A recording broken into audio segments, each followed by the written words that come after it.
Kasus korupsi KTP elektronik, Setia Novanto resmi bebas bersyarat dari Lapas Sukamiskin Bandung sejak Sabtu kemarin. Setia Novanto dinyatakan bebas dari Lapas Sukamiskin berdasarkan surat keputusan Menteri Imigrasi dan Pemasyarakatan. Terpidana kasus korupsi KTP elektronik, Setia Novanto telah bebas bersyarat dari Lapas Sukamiskin, Jawa Barat.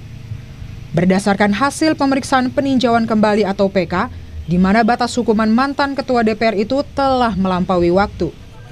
Menteri Imigrasi dan Pemasyarakatan Agus Andrianto menyebut Setia Novanto seharusnya bebas pada 25 Juli lalu. Karena sudah melalui proses asesmen dan yang bersangkutan berdasarkan hasil keputusan PK itu sudah melampaui waktunya. Harusnya tanggal 25 yang lalu. Oke.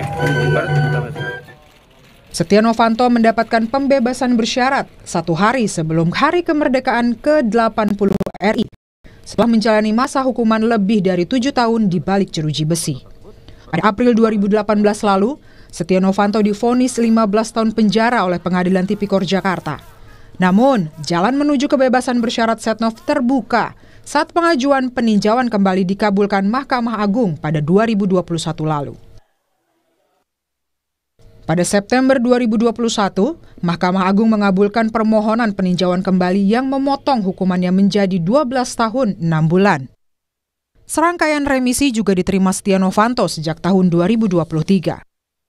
Pada Idul Fitri tahun 2023, Setia Novanto menerima pengurangan masa tahanan sebanyak 1 bulan. Lalu pada 17 Agustus 2023, ia kembali mendapat remisi sebanyak 3 bulan masa tahanan. Di Lebaran 2024, Setnov juga mendapat 1 bulan remisi dan pada 17 Agustus di tahun yang sama diperkirakan menerima potongan hukuman antara 1 hingga 6 bulan. Begitu juga pada Lebaran 2025, potongan hukuman terhadap Setia Novanto berkisar 15 hari hingga 2 bulan. Puncak pemangkasan hukuman Setnov muncul pada Juni 2025. Mahkamah Agung membebas vonis Setia Novanto sebanyak 2,5 tahun atau 30 bulan masa pidana dalam 1 ketukan palu. Meski telah dibebaskan dari penjara, status Setia Novanto saat ini masih dalam pembebasan bersyarat. Ada wajib lapor ada. Itu sampai kapan Pak dia wajib lapornya? Itu sampai 2029. Ya, yang pasti akan dicabut. Nah, itu. Kok menurut ketentuan daripada permennya undang-undangnya akan dicabut. Itu ya. Setia Novanto terseret kasus korupsi KTP elektronik. Dirinya disebut berperan mengatur besaran proyek KTP elektronik senilai 5,9 triliun rupiah. Tim Liputan, Kompas TV.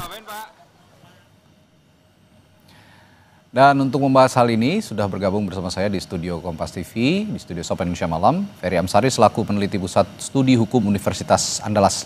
Selamat malam, Bung Ferry. Malam, Mas. Dan melalui sambungan virtual ada juga Wakil Ketua Umum Partai Golkar, Ahmad Doli Kurnia. Selamat malam, Bung Doli. Selamat malam. Baik. Assalamualaikum warahmatullahi wabarakatuh. Salam warahmatullahi wabarakatuh. Saya tanya dulu ke Bung Doli deh, respons Partai Golkar melihat akhirnya Setia Novanto dibebaskan bersyarat nih. Ini kan gimana pun juga dulu lekat dengan Partai Golkar lah ya Pak Nov ini. Ya sapaan akrabnya Pak Nov ini sudah ada kabar juga yang diterima Bang Doli dan bagaimana respon sejauh ini? Ya sampai sejauh ini kan Pak Setia Novanto itu ya masih adalah kader Partai Golkar. Golkar ya. Karena kita belum pernah menerima surat atau pernyataan beliau keluar dari Partai Golkar. Kita juga atau saya juga tidak pernah mengetahui bahwa kita pernah memberhentikan Pak Setia Novanto jadi kader Golkar. Jadi dia adalah masih kader Partai Golkar. Nah soal urusan putusan yang dia terima hari ini bebas bersyarat itu, ya itu kan keputusan pemerintah ya, perusahaan negara yang memang tentu pasti ada ketentuannya, ada aturannya gitu loh. Nah ya buat kita kalau ada kader yang kemudian sudah menjalani hukuman ya dengan catatan yang baik gitu ya, artinya disebutkan sebagai alasannya kan karena berkelakuan baik, sudah menjalani 2/3 hukuman, terus mengikuti pembinaan hukum dan seterusnya gitu. Ya artinya Pak Setia Novanto mengikuti jalannya hukuman itu secara sungguh-sungguh, secara ikhlas gitu ya, dan kemudian berdasarkan itu kemudian mendapatkan vonis bebas walaupun bebas bersyarat, ya bagus-bagus saja lah ya kan. Kita kan namanya orang juga dihukum kemudian dikasih bebas, ya tentu kita bersyukurlah kalau misalnya kemudian ada orang yang sudah menjalani proses hukumnya dan kemudian dinyatakan berkelakuan baik, karena berkelakuan baik kemudian mendapatkan potongan seperti itu. Oke, sejauh ini tapi pernah berikan pendampingan, Bung Doli, untuk Pak Nov ini selama menjalani proses hukum? Oh tidak, tentu kan biasanya dulu seperti yang sering dilakukan mekanismenya dalam partai kita, ketika ada kader atau pimpinan yang terindikasi bermasalah hukum, ya badan hukum kita, ada Bakunham namanya, itu menawarkan diri kepada kader-kader kita itu untuk kita beri bantuan hukum. Nah itu pun terserah yang bersangkutan ya, apakah dia menerima bantuan kita atau tidak. Tapi biasanya kan mereka juga punya kuasa hukum atau tim hukum sendiri ya.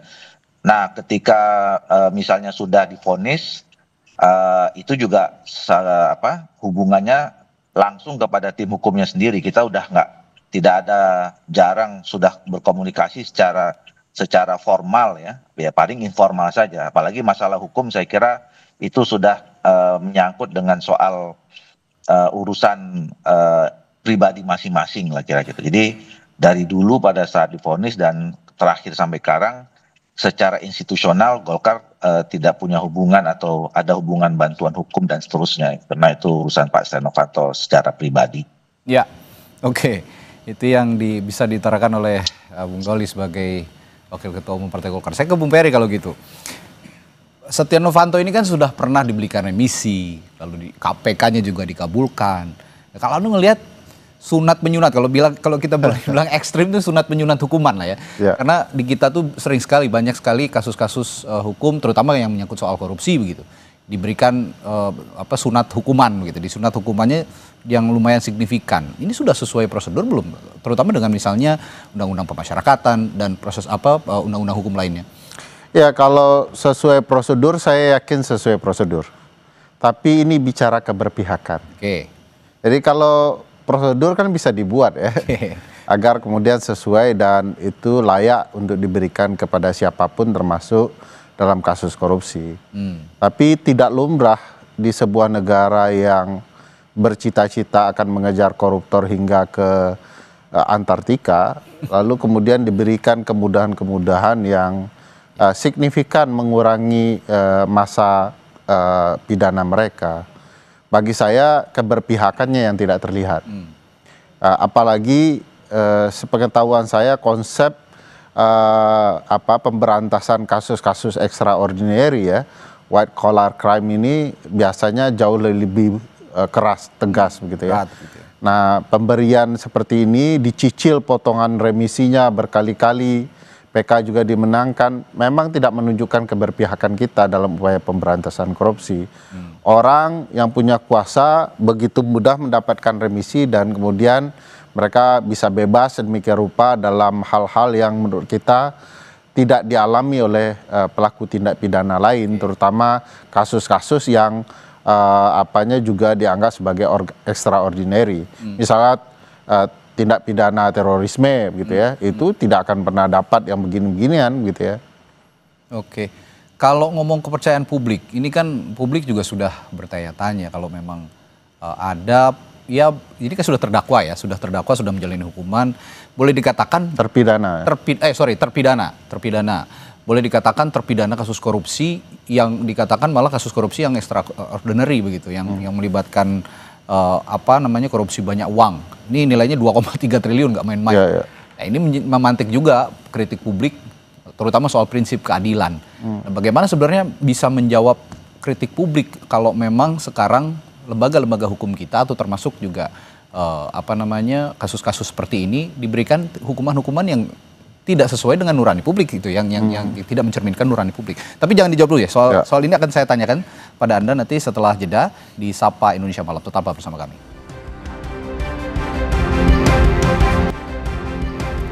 Masih membahas soal pembebasan bersyarat yang diberikan kepada mantan Ketua DPR Setia Novanto yang sudah menjadi terpidana kasus IKTP dan sekarang sudah menjalani hukuman dan diberikan pembebasan bersyarat. Tadi saya bertanya ke Bung Ferry. Ya, ini terus menjadi tanda tanya publik dan mengusik nurani publik ketika sistem peradilan kita menjadi dinilai tebang pilih lah gitu ya, terutama dalam menangani kasus-kasus korupsi yang melibatkan politisi begitu. Nah, kira-kira dampak publiknya bagaimana terhadap sistem peradilan kita? Apakah publik masih bisa percaya dengan sistem peradilan kita dengan peristiwa-peristiwa seperti ini? Kalau ini tidak hanya soal peradilan ya, karena penghukuman pemidananya oleh pengadilan memang di kasus PK dia diringankan. Tapi dalam konteks ini sistem penitensiar kita. Bagaimana penghukuman itu dijatuhkan kepada orang yang dianggap bersalah. Nah, sistem penitensiar kita ini kadang-kadang kalau maling ayam itu bisa lama. Bahkan banyak kasus yang ditangani teman-teman LBH di seluruh Indonesia itu kejadian kecil-kecil ya, maling kecil-kecil itu bisa dipukulin habis itu di kantor-kantor kepolisian hingga di tahanan. Tapi untuk kasus-kasus korupsi selalu ada pengistimewaan ya. Hukuman terus dikurangi dalam 1 tahun itu bahkan bisa 2 tahun seorang terpidana kasus korupsi diberikan remisi dan lain-lain. Nah, bagi saya ini tidak sehat. Orang pasti bisa merasakan ya sebuah tindakan itu tidak adil bagi mereka. Dan dalam kasus Setnov ini semua orang sudah tahu bahwa dari awal banyak sekali pengistimewaan kepada Pak Setnov ya. Ruangannya ber-AC, ada kulkasnya, sangat mewah ya. Jadi ini bukan sesuatu yang mengherankan publik akan terjadi di konteks kasus Pak Setnov. Tetapi orang akan semakin meneguhkan bahwa sistem hukum kita itu tidak sedang bekerja dengan benar ya. Hanya kepada orang-orang kecil lah hukum itu betul-betul tajam, sementara hukum akan sangat menghormati orang-orang yang punya kekuasaan, punya kekuatan politik untuk kemudian diberikan keringanan-keringanan. Hukum memberikan keleluasaan kepada pejabat ataupun orang-orang besar, terutama yang berada di kancah politik Indonesia, di balik partai politik. Bagaimana Anda menjawab hal ini, Bung Doli? Ya, saya kira ini bisa dilihat dari 2 hal yang bisa relevan juga ya. Tentu pertama kami sebagai posisi di Partai Golkar yang kemudian tadi saya nyatakan bahwa Pak Setia Novanto adalah bagian dari Partai Golkar. Ya, terhadap putusan ini ya kita melihatnya bahwa ini memang ada dan sesuai dengan apa yang sudah diatur dalam peraturan perundangan kita, semua prosedur, mekanisme dan segala macam. Nah, soal adil dan tidak adil, saya kira itu memang ada ruang diskusinya sendiri. Ya, kalau kami sih tentu berharap ya bahwa putusan-putusan seperti ini memang harus sama dan adil dengan semua orang yang juga pernah mendapatkan hukuman ya. Mulai dari bukan hanya soal yang mengkorupsi, tapi juga hal-hal yang tadi yang kecil-kecil itu. Tentu kita juga harus detail melihat adanya putusan-putusan seperti ini juga harus berlaku di semua level, kira-kira begitu ya. Nah, tapi kalau kembali dalam konteks ini ya kita kan cuma hanya menerima ya putusan itu, Partai Golkar dalam posisi tidak kemudian ikut campur mengurusi supaya dipercepat atau diterima atau diremisi dan segala macam gitu ya. Kami juga tahunya ketika memang sudah ada putusan ya mau tidak mau ya harus kita terima kan, kira-kira begitu. Oke. Baik, itu pandangan dari Bung Doli. Nanti kalau soal adil dan tidak adil katanya kata Bung Doli ada diskusi lain gitu, begitu Bung Ferry. Tapi saya mendapatkan informasi juga Bung Doli ada agenda lain dan harus meninggalkan diskusi ini. Terima kasih Bung Doli sudah bergabung bersama kami di Sapa Indonesia Malam. Kita jumpa lain waktu. Sama-sama. Makasih. Ya, dan sekarang juga sudah bergabung melalui sambungan virtual juga ada Rika Aprianti sebagai Kepala Bagian Humas Direktorat Jenderal PAS Kementerian IMI-PAS. Selamat malam Bu Rika. Selamat malam Mas. Iya, Bu Rika di studio juga sudah ada Bung Ferry Amsari ini bersama saya. Saya mau tanya dulu nih, pertimbangan terbesar Setia Novanto mendapatkan bebas bersyarat itu apa sebenarnya Bu Rika?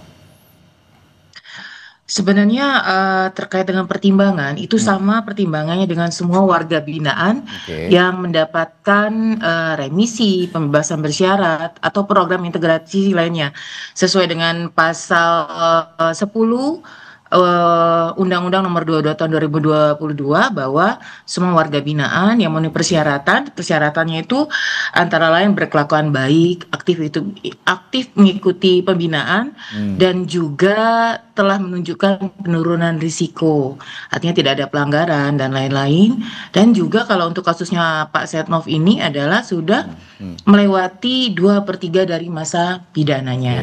Jadi kalau dibilang pertimbangan terbesar, pertimbangannya sama untuk warga binaan sama, yang lain yang diberikan kesempatan juga hak bersyaratnya.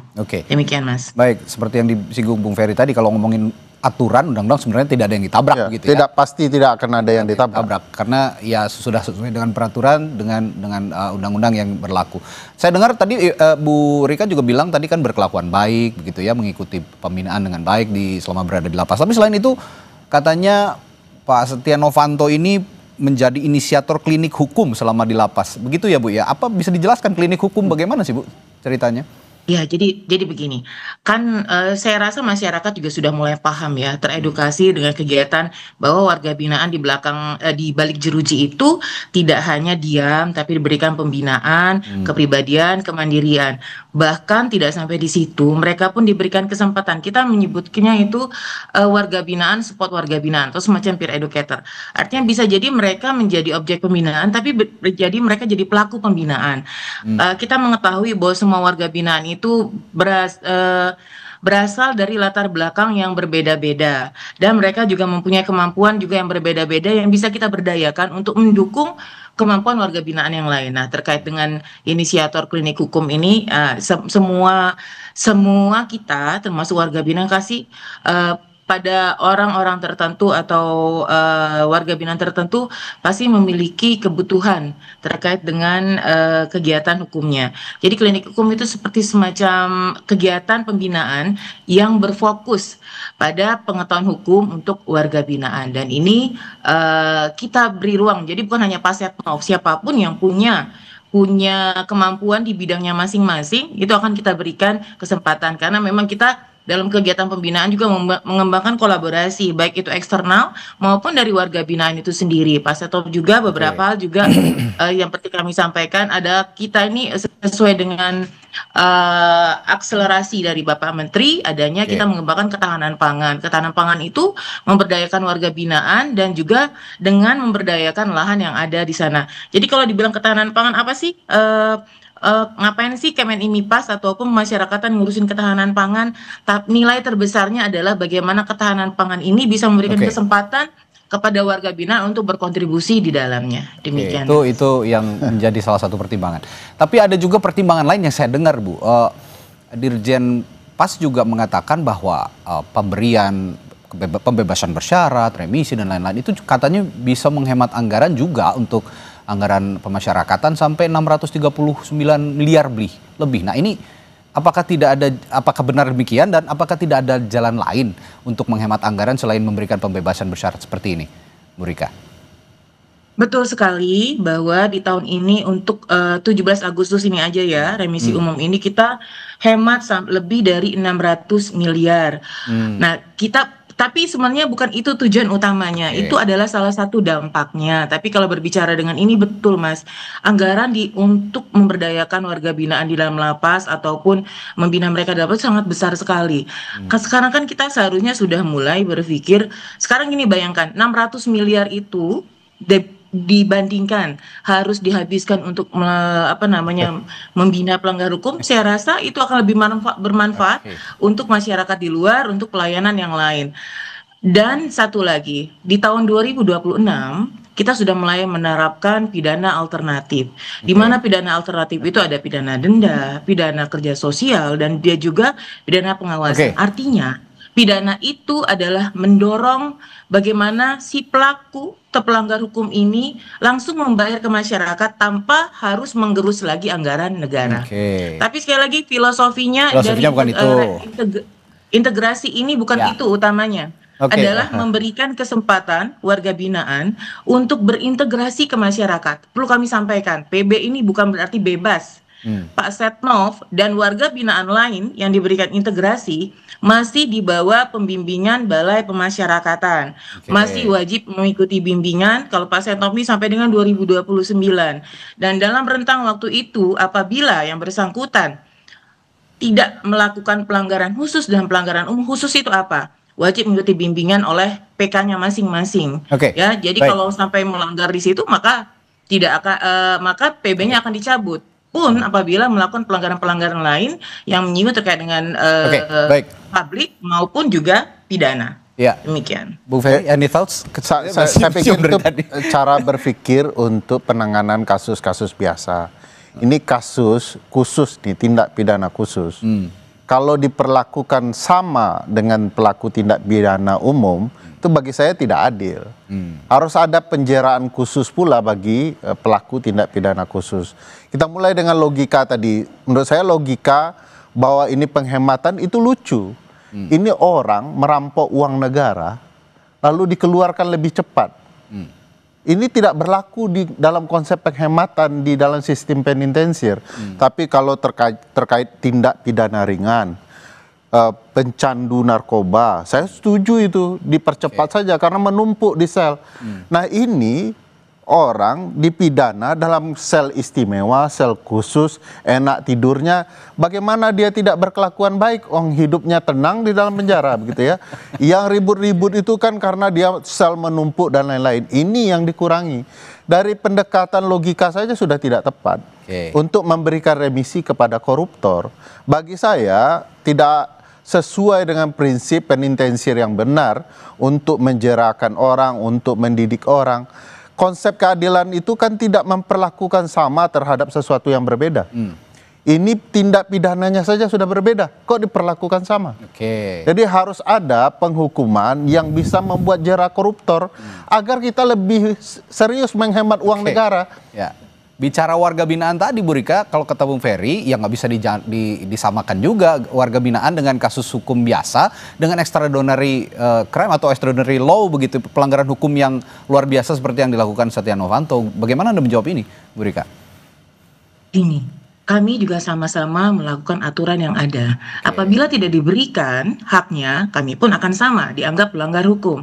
Artinya aturan ini dikeluarkan bukan ansih langsung dari kita, kami ini juga pelaksana, termasuk juga PK-nya. Kami juga melaksanakan putusan dari MA. Jadi kami di pemasyarakatan, di lapas, di Dijenpas itu melaksanakan aturan yang ada.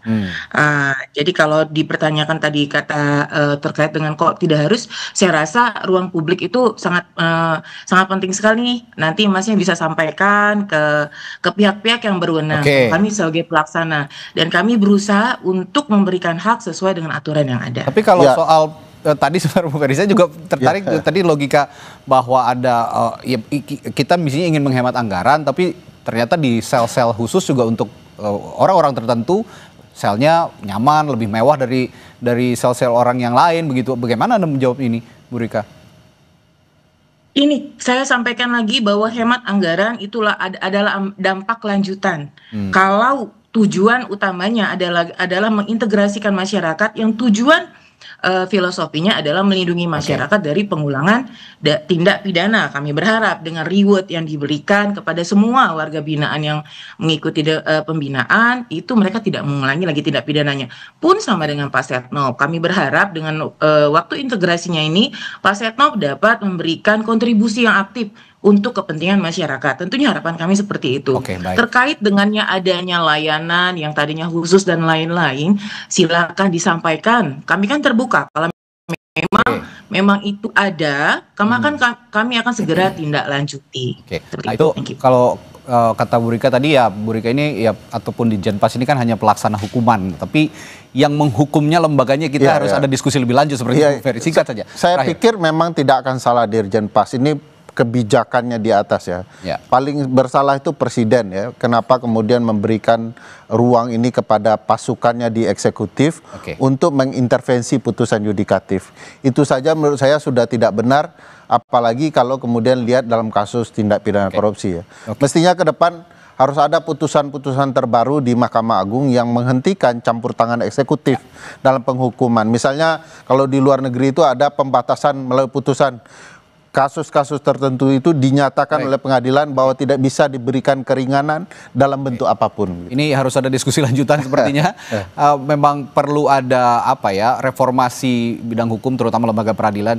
Ya kalau Bung Ferry tadi lebih radikal lagi, lebih ke presiden yang salahnya. Tapi kita lihat runutannya dulu bagaimana lembaga peradilan nanti bisa menata kembali hukuman-hukuman yang diberikan kepada para koruptor misalnya seperti salah satunya Setia Novanto. Baik, terima kasih Bung Ferry, Ibu Rika yang sudah bergabung berdiskusi di Sapa Indonesia Malam.